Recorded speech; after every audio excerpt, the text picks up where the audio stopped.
If you are joining us for this deep dive, well, we already know something pretty impressive about you. You've done the hard yards with English. You're standing right at that C1 frontier. That's quite something.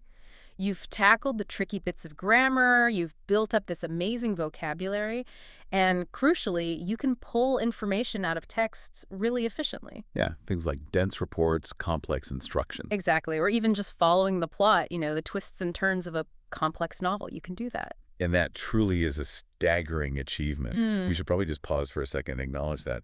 Seriously, the door to English, maybe it seemed locked before, but now it's wide open for you. It really is. But, as we move past let's say, the mechanics of just understanding the language, a much bigger question starts to loom, doesn't it?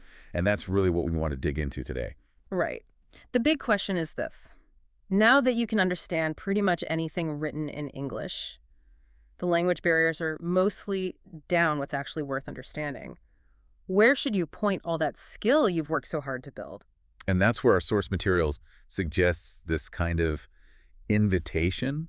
It's a call, really, to shift your reading away from just being a language exercise and towards something more like we're calling it a lifelong pilgrimage for wisdom. A pilgrimage for wisdom. I like that. And that's our mission for this deep dive, isn't it? To sort of give you the map, maybe some tools for that journey. Exactly. We want to push beyond just grabbing the what, the when, the how, the raw information, and start asking why. The deeper stuff. Yeah, developing that ability to navigate ambiguity, to really get a feel for human nature, and ultimately just build a life with more intellectual depth. Okay, so if we're going on this quest, the very first thing we have to do is draw a really clear line, a fundamental distinction between information and wisdom. Why is that so critical right now? Well, because the world we live in, especially the digital world you access through English, it's just drowning in information, isn't it? Oh, completely nonstop. And all that noise. Yeah. It makes it incredibly easy to miss the actual signal, the signal of wisdom.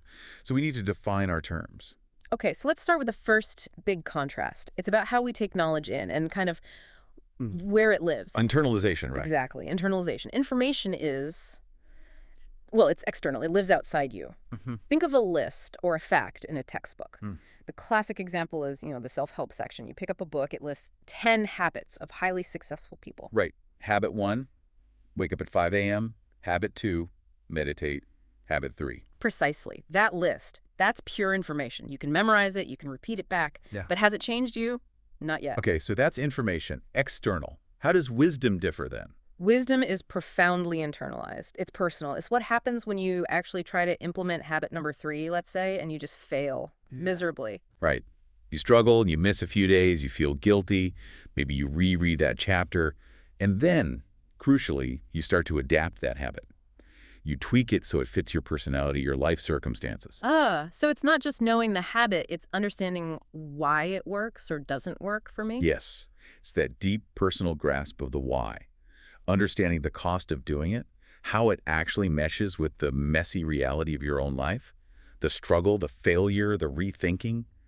That's the process, that friction. That friction, I like that. Without that personal trial, it's just a factoid floating around. Exactly. Just information, not wisdom. Okay, so internalization is one difference. What's the next one? You mentioned transformation. Right, transformation. Information is basically additive. You just pile it on. You can learn thousands, millions of facts, store them all up. But does knowing more facts automatically make you a better person? Or make better judgments? Rarely. That sheer accumulation doesn't guarantee any real change in your behavior, your character, or how you see the world. Wisdom, though. Wisdom is transformative. It's like alchemy. Alchemy. How so? Okay, let's take a powerful example, like George Orwell's 1984. First read, you get information right. The plot, Winston Smith, Big Brother, the dystopian setting, facts. Yep, the surface level stuff, what happens? But if you really wrestle with that novel, if you let its warning sink in, you go way beyond just information. You start to understand the mechanics of how language, specifically newspeak in the book, is engineered to control thought. The idea that if you don't have the words for something, you can't even think it. Precisely. Orwell shows us, chillingly, that if you erase the words for rebellion or freedom or individuality, the concepts themselves become almost unthinkable. The tools to even imagine a different reality just vanish. Wow. Okay. So when you truly grasp that, You haven't just learned a fact about a made-up society. No, you're changed. You start listening differently to political speeches, You maybe. become hyper-alert. You notice euphemisms, propaganda spin. You become fiercely protective of nuance, of truth in your own conversations. It's a fundamental shift in how you perceive the world. That's definitely transformative. Information alone doesn't do that. Not in the same way. Yeah. Which brings us to our third contrast. Function. Function. That's Information functions as a tool. And for you, as an advanced English learner, you've got an amazing toolbox now. Huge vocabulary, sharp grammar, maybe good sense of style. really sophisticated tools, essential tools for getting by, for work, for life. Absolutely essential. But wisdom. Wisdom is the craftsman. Ah, okay. The tools are great, but useless without someone who knows how to use them. Exactly. Without the craftsman's wisdom, those sharp, expensive tools just sit in the box. Wisdom is the ability to take that knowledge, that grammar, that vocabulary, all that information, and actually build something meaningful with it. Like building a well-reasoned argument or making a compassionate judgment. Or contributing something valuable.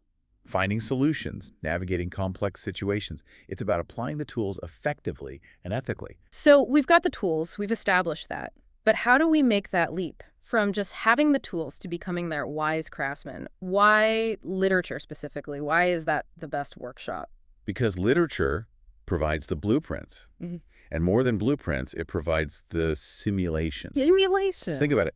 A textbook might tell you about jealousy or pride, but a novel lets you experience it through a character. It shows you the consequences, the internal struggle, the whole messy context. Ah, like a flight simulator for human emotions and moral choices. Exactly. Literature is the curriculum for the soul. It lays out the architecture of human folly and human resilience in countless variations. And understanding that architecture, that's our next step. Okay, so if wisdom isn't just handed to us on a plate, if it's not like a definition in a dictionary, then where exactly is it hiding in a novel? Right. It's rarely stated outright. Our sources suggest it's embedded deep within the architecture of the story, not just the surface events. The architecture. So reading for wisdom means we need to read on multiple levels at once, not just following the plot. Precisely. We need to move beyond basic comprehension into, let's call it deep observation and analysis. And the first level, the foundation, is still plot and character. Okay, the basics. But we need to reframe how we look at it. Think of it as the human laboratory. The human laboratory. I like that framing. It makes sense. A story is like a controlled experiment, isn't it? It is. You get to watch characters make choices, wrestle with their motives, face the consequences of their flaws, see how their nature interacts with fate. All without having to go through the actual tragedy yourself. Exactly. It provides analytical distance. In our own lives, when things go wrong, we're often too caught up in the emotion, right? Too close to the pain to see the lesson clearly. Definitely. But in the human lab of a book, we can watch, say, Othello's jealousy being manipulated. We're not Othello, so we can step back and analyze how it happens, the mechanics of deceit, the breakdown of trust. It's risk-free moral and emotional learning. Okay, let's make this concrete. Let's use that lab idea with a classic example. The Great Gatsby. Perfect. So, level 1, the basic information, the plot. Rich guy, Gatsby, throws huge parties hoping to reconnect with his lost love, Daisy. Simple enough. Where's the wisdom in that lab experiment? It's in observing the results. What's Gatsby's fundamental flaw? The thing that leads to the tragedy. Well, he thinks he can buy happiness, recreate the past, maybe? Exactly. It's his stubborn, almost willful belief that he can literally repeat the past, that he can rewind time, recapture that perfect moment with Daisy, using his money and his parties. He treats time like something he owns. And Daisy, she's not really a person to him in the present, is she? She's more like his symbol. She's the green light. She Yeah. represents a lost world, an idealized past, everything he felt he missed out on. She's the dream, not the reality. Ah, so the wisdom comes from seeing that experiment play out, watching his choices. Yes, witnessing Gatsby's idealism, completely detached from reality, and seeing where it leads. That gives us profound, painful wisdom. We learn about the futility of trying to perfectly reconstruct the past. And maybe something about the American dream, too, how it gets corrupted by wealth. Definitely. The hollowness beneath the glamour, the quiet desperation under all that luxury. And importantly, Fitzgerald doesn't just tell us these things in a neat summary. No, you have to see it unfold. You feel it through the story. You earn that wisdom by experiencing the simulation. Okay, so that's level 1, plot and character as a lab. What's level 2? Level 2 moves up a layer, theme and metaphor. This is where we consciously engage with the big universal questions the author is wrestling with. Like justice or power or mortality. Love. All of those. Wisdom-seeking reading means actively identifying these underlying themes. And you need a kind of toolkit for reflection. Toolkit, okay. Yeah, don't just let the story wash over you. You need to actively interrogate it. We suggest keeping a sort of mental notepad as you read, asking yourself 3 key questions, especially after a major event or a complex character choice. Okay, question 1. What big questions is the author really exploring here? Are they digging into the nature of free will versus fate? Or maybe the limits of forgiveness? What's the philosophical battleground? Makes sense. Question 2. What different answers or perspectives on that question are presented through the different characters? Maybe one character embodies blind justice, while another represents radical mercy. How do they clash? So mapping out the different viewpoints within the story itself. Exactly. And then, question 3, which is crucial, where does the final weight of the story seem to land on this theme? How do you figure that out? Look at the consequences. If the theme is, say, the corrupting nature of power, does the story ultimately suggest power itself is evil? Or is it more nuanced that power needs integrity to be wielded well? See who thrives, who suffers, and why, according to the logic of the narrative. That really forces you to analyze the author's ultimate message, doesn't it? Not just the surface plot. It does. And that detailed probing leads us naturally to level 3, which is absolutely vital for you at this C1 level, language and style. How it's written, not just what happens. Yes. And you can't just see style as, fancy decoration anymore. It's not just about making it sound nice. Style is often the vehicle for the wisdom. It dictates how you, the reader, actually process and feel the content. Okay, and we have an example of that, how style carries wisdom. Sure, let's contrast 2 very different styles. Think about Ernest Hemingway, especially in something like The Old Man and the Sea. The prose is incredibly sparse, almost like journalism. Very direct, short sentences, not much description. Exactly, stripped down. And that very sparseness is the point. It mirrors the stark reality of the old man's struggle, his solitude, his battle against nature. The style itself conveys the wisdom of stoicism, endurance, dignity in the face of immense, inevitable loss. The simple language forces you to focus on his inner strength, the bare facts of the struggle. Precisely. Now contrast that with, say, Toni Morrison's writing in Beloved. Oh, completely different. Lush, poetic, complex. Deeply complex, layered, musical, sometimes intentionally disorienting. She uses shifting perspectives, powerful imagery, repetition. It creates this visceral, haunting, emotional landscape. And that style carries a different kind of wisdom. Absolutely. It's that dense, demanding style that allows her to convey the unbearable weight of history, the nature of trauma that literally haunts the present, and a kind of love that's both essential and terrible. You couldn't convey that specific wisdom with Hemingway's simple sentences. So the way it's written forces you to feel the trauma, the memory, the complexity. Yes. The texture of the language is the meaning. Right. At this level, appreciating the how is inseparable from understanding the why. The style dictates the nature of the wisdom you receive. Okay, so we understand wisdom is in the architecture, plot, theme, style. But just knowing it's there isn't enough, right? We have to actively go get it. Absolutely. Reading for wisdom isn't passive. You're not just downloading data. It's an active dialogue. It's an engagement with the author's mind. So how do we do that? What are the tools for this active pursuit? Our sources mentioned a toolkit. Yes, 4 key tools. Tool number 1 is foundational. Choose your teachers wisely. Meaning, be deliberate about the books you pick up. Very deliberate. Recognize that not all books are created equal in terms of wisdom potential. I mean, let's be honest. A deep dive into Dostoevsky is going to offer a different kind of insight than, say, a celebrity memoir. Right. Both might have value, but for different purposes. One is probably entertainment, the other is wrestling with the human condition. Exactly. So if wisdom is the goal, you need to prioritize texts that grapple with complex, universal issues.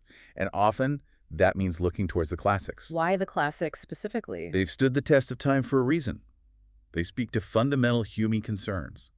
Love, death, justice, belonging in ways that resonate across generations and cultures. They've been vetted by history, in a sense. Okay, but maybe starting with Dostoevsky feels a bit daunting. Fair point. You can start with authors who are incredibly profound, but perhaps more immediately accessible at the C1 level. Think John Steinbeck. His work carries deep wisdom about community, dignity, economic hardship. Or Virginia Woolf, exploring consciousness and time in fascinating ways. Hmm. Kazuo Ishiguro is brilliant on memory, regret, self-deception. Oh, Remains of the Day. Yes, devastatingly wise. Or more contemporary, someone like Chimamanda Ngozi Adichie, who tackles identity, culture, feminism with such power and nuance. So, find authors known for depth.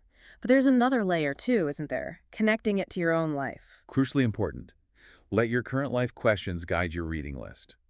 What are you wrestling with right now? So, if I'm feeling a bit lost or struggling with finding my place, Maybe pick up Salinger as The Catcher in the Rye and explore alienation with Holden Caulfield. If you're tangled up in a complex moral dilemma at work or in life. maybe Crime and Punishment. Exactly. Or if you find yourself constantly revisiting the past, thinking about what ifs. Ishiguro's Remains of the Day is, as we said, a masterclass in exploring regret and the stories we tell ourselves. Use literature as a companion in figuring out your own life. That makes reading feel much more purposeful. Okay, tool number 2. Annotate as a conversation. Writing in the book. Some people hate that. I know. But we need to get over the idea of books as sacred objects that must remain pristine. Think of them as workshops, as places for active engagement. Write in the margins. What should we be writing? Just underlining nice sentences. Go beyond that. Yes, underline things that strike you as beautiful, but also underline things that feel profoundly true. Or maybe even things that feel unsettling or wrong. Things you want to argue with. Argue with the author in the margins. Why not? Ask questions directly on the page. Why did this character do that? Is the author stacking the deck here? Draw connections to your own life or other books. This reminds me of, it's about making the reading active, not passive. Okay, that feels more like a real dialogue. Is there a specific tip connected to this? Yes. Take the absolute gems, the phrases, sentences, ideas that really spark something, that feel like pure wisdom, and transcribe them into a commonplace book. A dedicated notebook just for these quotes. Exactly. A personal treasury of insights you've gathered. The physical act of writing them down helps solidify them, and you build this incredible resource of wisdom over time. I love that idea. Okay, tool number 3. This one might sound counterintuitive in our fast-paced world. Embrace the pause. Slow down. But I want to read more. I know the feeling. But wisdom doesn't come from speed reading. It comes from reflection, from digestion. We're so conditioned to just consume information, quickly skim, scroll, move on, that we often skip the most crucial part, The thinking part. the mulling it over part. We need to consciously practice what you might call pensiveness. Pensiveness. How does that work? After you read a really powerful passage, or maybe finish a challenging chapter, just close the book. And resist the urge to immediately check your phone. Exactly. Resist the urge, sit with it for a minute, Yeah. stare out the window, maybe just walk around the room. Let the words settle, like silt in water. And what should we be doing during that pause? Ask yourself simple questions. What emotions did that just bring up in me? Does this character's mistake remind me of something I did last year? Does this idea connect to a hope or a fear I have about the future? So, connecting the text to your own inner world. That's the moment. That quiet internal digestion is where the information starts to metabolize into actual wisdom. You can't rush it. If you blast through Anna Karenina in a weekend, sure, you'll know the plot. But did you really absorb the wisdom about love, society, choices? Probably not. That's a really important reminder. Slowing down to actually understand. Okay, final tool. Tool number 4. Discuss and debate. Wisdom really thrives in community. It grows when it's shared, challenged, and refined through conversation. So things like book clubs, especially for advanced learners. Ideal. But the key is the quality of the discussion. You have to push past the surface level. Meaning get beyond just saying, I liked it or it was boring. Please, that doesn't help anyone grow. You need to ask specific, analytical questions that force deeper thinking. Like what? Give me an example. Instead of was it good, ask, what do you think the author was really trying to say about the nature of justice through character X's actions? And did they succeed in making that point convincingly? Ah, much more specific. Or maybe comparing interpretations. Definitely. I found the ending incredibly bleak, but did anyone else see a glimmer of hope there? If so, where? Hearing how different people, especially people with different life experiences or cultural backgrounds, read the exact same words, it's incredibly illuminating. It shows you your own blind spots, doesn't it? Things you completely miss. Precisely. That constructive friction, that diversity of perspective, is essential for deepening your own understanding and moving closer to genuine wisdom. It's one thing to talk about this process theoretically, but it's another to see it in action. And it's genuinely inspiring, isn't it? To see how people around the world are using English literature for more than just language practice. Absolutely. Our sources highlight some fantastic examples, real people using these texts to find profound, sometimes life-changing insights for their careers, their inner lives. Yeah, let's share some of those. Where should we start? Let's begin with Lena. She's a psychologist in Germany, highly trained, knew all the clinical science, the diagnostics. The mechanics of the mind. Exactly. But she felt something was missing. Her scientific training didn't give her a good language or maybe a framework for understanding the deeper stuff. Things like moral suffering, real guilt, moments of grace or redemption that didn't fit neatly into diagnostic categories. The human spirit, essentially. So she needed something beyond the clinical manuals. Where did she turn? She started reading the short stories of Flannery O'Connor, an American writer, Catholic, known for these quite stark, sometimes violent but deeply spiritual stories about grace, often showing up in dark places. O'Connor can be pretty intense, right? Not exactly comforting reading. Not at all. Lena said they were brutal and uncomfortable at first. O'Connor wasn't writing about mild anxieties. She was writing about people wrestling with deep flaws, sin, pride, hypocrisy, raw human nature. So how did that help Lena as a psychologist? It was surprisingly practical. O'Connor's work gave her a new spiritual framework. It helped her understand patient crises in a different way. How so? She realized that helping a patient wasn't always about making them feel better immediately or just adjusting medication. Sometimes the path to healing involved helping them confront a really uncomfortable truth about themselves, their own pride, their capacity for harm, their deep-seated brokenness. Wow. O'Connor gave her a language for the soul's struggles, maybe. That's exactly it, a vocabulary that her clinical training lacked. It didn't replace her science, but it deepened it, made her more compassionate, arguably more effective, because she could see the spiritual dimension of her patient's pain. That's powerful. Okay, who's next? Let's go to Kenji, a senior business manager in Japan working for a big multinational company. Okay, different field entirely. What was his challenge? His background was in a corporate culture that really valued clarity, consensus, finding the single right answer. But in his international role, dealing with different cultures and complex problems, he was constantly frustrated. Everything felt ambiguous, messy, no clear path, no easy answers. A lot of leaders face that, I imagine. What did he read? He picked up Joseph Conrad's Heart of Darkness. Probably expected, a ripping adventure yarn about Africa. Which it is on one level. On one level. But what he found instead was this deeply unsettling mirror reflecting his own confusion. How did Conrad's novel act as a mirror? Heart of Darkness is a masterclass in moral ambiguity, isn't it? It explores Kurtz, this supposed beacon of European civilization, descending into utter savagery. Conrad deliberately blurs all the lines: civilization barbarism, light dark, sanity madness. There are no easy moral takeaways. The jungle itself feels like this ultimate gray zone. So it didn't give Kenji the clear answers he was looking for? Quite the opposite. But that was the wisdom.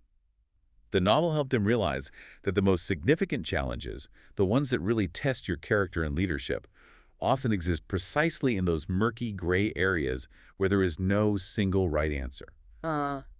So his job wasn't to find the magic bullet solution. His job wasn't to eliminate the ambiguity or force some kind of false certainty. His real job was to learn how to navigate that uncertainty with integrity, making the best calls he could in complex situations. That's a huge mental shift. Accepting ambiguity instead of fighting it. Profoundly liberating, he said.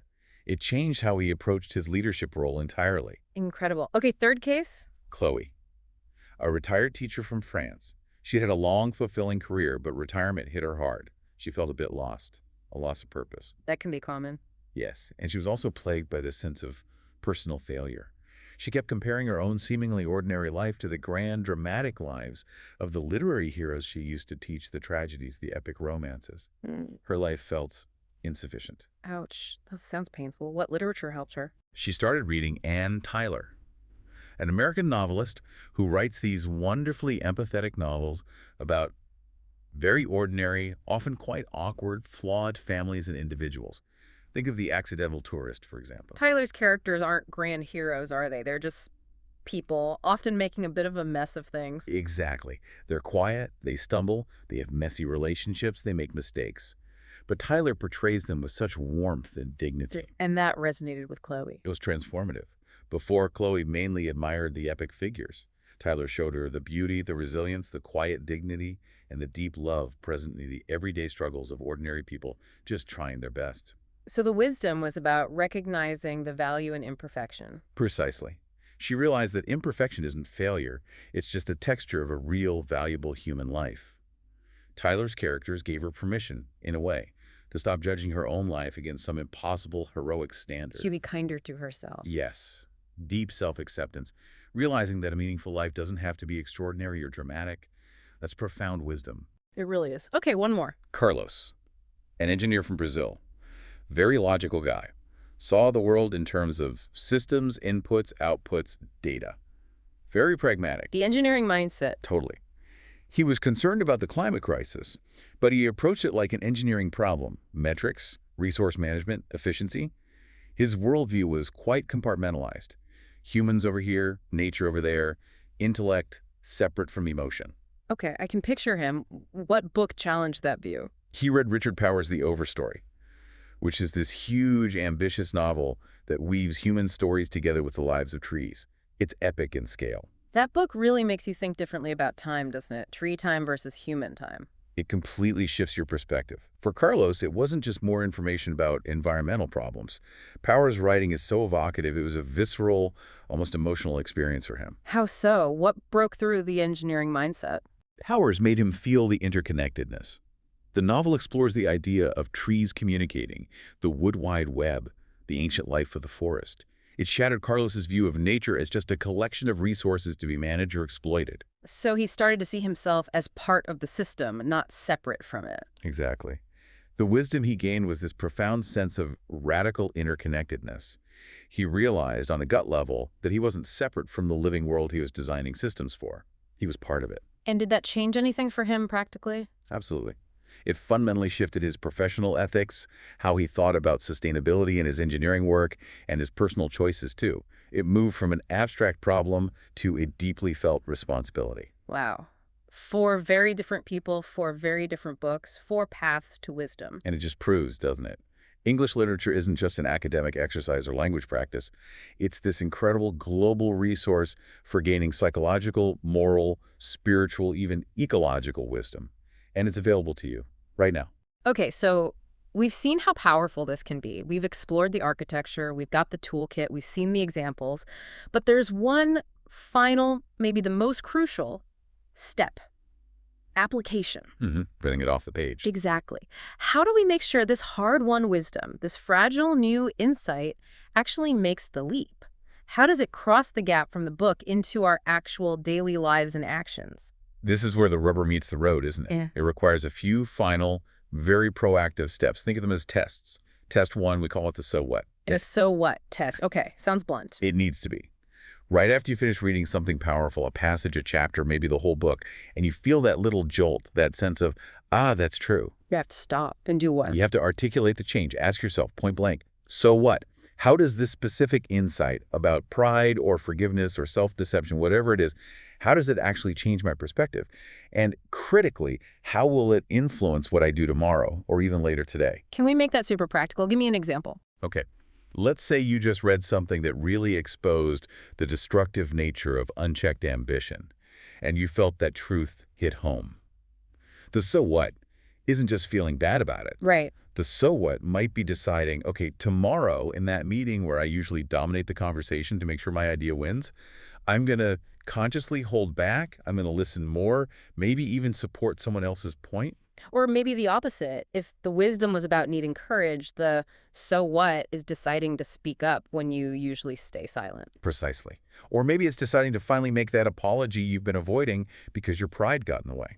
It has to translate into a concrete intended action or a shift in behavior, however small. Otherwise, it just evaporates. Okay, so what? Test. Got it. Test number 2. Create a dedicated wisdom journal. Now, this is different from the commonplace book we mentioned earlier. How so? The commonplace book was for collecting great quotes, right? The raw material. Exactly. The wisdom journal is for active translation. It's where you process the wisdom, wrestle with it, and try to apply it directly to your own life. Active translation. Like what? What do you write in it? This is where you really continue the dialogue. You could write letters to the author arguing about a character's decision. Or maybe try explaining a real-life conflict you're having, say, with a friend, using the lens of a theme from the book. How is this situation like the sibling rivalry in East of Eden? Ah, so you're forcing the abstract literary idea into your concrete personal reality. Yes. You're actively working to bridge the gap. This translation practice, this act of applying the book's framework to your own messy life, that's the crucible. That's where the information truly gets forged into usable personal wisdom. If you can't connect Gatsby's mistakes to your own relationship with the past, it's still just a story about Gatsby. That makes so much sense. It's the integration step. Okay, and the final test, test 3. This one is perhaps the most revealing over the long term. Reread as a measure of growth. Going back to books we've read before. Exactly. A truly wise book, a truly deep one, is never finished with you. You can never exhaust it in one reading. It will offer new insights at different stages of your life. How does rereading measure growth? Think about picking up a complex novel you first read 5, maybe 10 years ago. A book that really affected you then, like Moby Dick or To Kill a Mockingbird, or maybe something you read in your native language that has a great English translation. Okay. When you reread it, you'll likely be amazed. The words on the page are exactly the same. The book hasn't changed one bit. But I've changed. Completely. The passages that jump out at you now might be totally different. The themes that resonate, the characters you empathize with, the moral complexities you suddenly notice that you breezed past before. Because I wasn't ready for them then. Precisely. The new wisdom you find in that familiar text is a direct reflection of your own journey, your own growth, your changed perspective, the experiences you've had, the lessons you've learned in the intervening years. It's like holding up a mirror to your own evolving understanding. That's a beautiful idea. Rereading not just to enjoy the story again, but to see how far you've come. It's the ultimate confirmation that the pilgrimage for wisdom is working, that you're not just accumulating information, but actually growing wiser. Hashtag outro. So when we look at the big picture, this search for wisdom through English literature, it's not a task with an endpoint. It's this incredible ongoing conversation, a dialogue across centuries, across cultures. And the amazing thing is, as an advanced English speaker, you are now fully equipped. You have the language skills, the analytical ability to join that profound conversation right now. You really do. You've got the tools in your linguistic toolbox. You've got the cognitive power to handle complex ideas. And hopefully after this deep dive, you feel like you have a bit more of a map, a sense of direction, and that toolkit we talked about. Yeah. The path ahead points beyond just, well, the sometimes dry plains of pure information. It leads into these incredibly rich, complex, sometimes challenging landscapes of meaning, empathy, and genuine human understanding. So the invitation is clear, isn't it? It is. Pick up a book, a good one that feels like it might challenge you, but then do more than just read it to practice your English or tick it off a list. Really engage with it, interrogate it, write in it, argue with it. Let the characters become real to you for a while. Let the big themes sink in and become your questions too. Because if you do that, you're not just refining your language skills, as important as that is. You're embarking on something much bigger. Much bigger. The journey to really understand what it means to live a life that's thoughtful, that's compassionate, that has depth and meaning. So perhaps the final thought we can leave you with is this. Your mission, should you choose to accept it, is to learn to listen differently when you read. Don't just hear the words printed on the page.